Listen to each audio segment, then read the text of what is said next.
Welcome to the Genius Factory. Enjoy the video. You're starting with the essentials. Plug in and test your headset so your mic is live.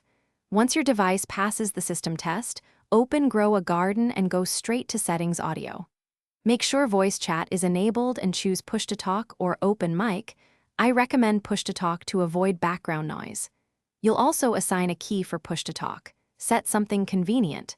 These steps get you ready to join a session and actually be heard. Once in a multiplayer lobby or party, locate the voice chat panel and watch for speaking indicators next to player names so you know it's working.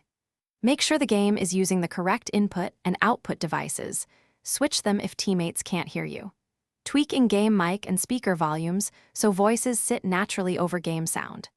If Grow a Garden offers proximity or team-only modes, pick the one that matches your playstyle. To avoid unwanted finish, do a quick verification. Speak and watch for the voice indicator, then ask a teammate if they hear you. If not, check system microphone permissions, ensure the app isn't muted, and confirm the chosen device is active. If audio cuts out or lags, leave and rejoin the voice channel or restart the game.